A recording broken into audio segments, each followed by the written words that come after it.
দেশের কৃষকদের জন্য সার, বীজ আর পানির দুশ্চিন্তা দূর করতে বিশেষ কাট দিচ্ছে সরকার। শুধু কৃষক নয়, সাধারণ মানুষের বাজার খরচ আর মব ভায়োলেন্স নিয়েও ঠাকুরগাঁওয়ে কড়া বার্তা দিলেন মির্জা ফখরুল ইসলাম আলমগীর। সোমবার সকালে ঠাকুরগাঁওয়ের ভাওলার হাটে নেহা নদীর খালের খনন কাজ উদ্বোধনকালে এই ঘোষণা দেন মির্জা ফখরুল। বসুন্ধরা টিস্যু অশুদ্ধতার বিরুদ্ধে এক বিন্দুও ছাড় নয়। কৃষকদের কার্ড দেওয়া হবে, সেই কৃষকের কার্ড দিয়ে আপনার বীজ, সার, সেচ সস্তা মূল্যে কিনতে পারবে। এটা সারা বাংলাদেশে কৃষকদেরকে দেওয়া হবে।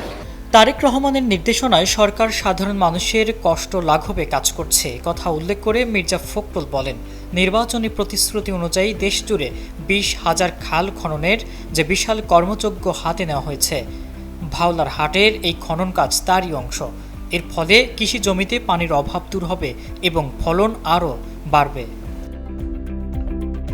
তবে সাম্প্রতিক সময়ের মব ভায়োলেন্স বা বিশৃঙ্খলা নিয়ে বেশ উদ্বেগ প্রকাশ করেছেন তিনি। ঠাকুরগাঁওয়ে একটি পেট্রোল পাম্প ভাঙচুরের ঘটনায় প্রসঙ্গ টেনে তিনি সাফ জানিয়ে দেন, মব কালচার কোনোভাবেই সহ্য করা হবে না।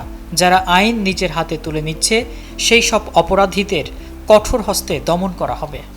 তেল নাই, যুদ্ধ লাগছে আপনার যে ইরান আর আমেরিকার ইসরায়েলে, তেলের সাপ্লাই কম।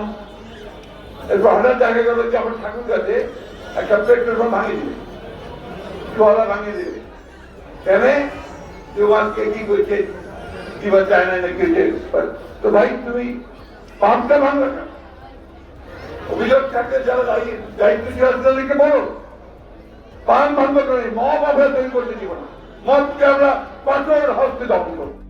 বিশ্বজুড়ে চলমান জ্বালানি সংকটের কথা মনে করিয়ে দিয়ে তিনি দেশ গড়ার কাজে সবাইকে ধৈর্য ধরার আহ্বান জানান।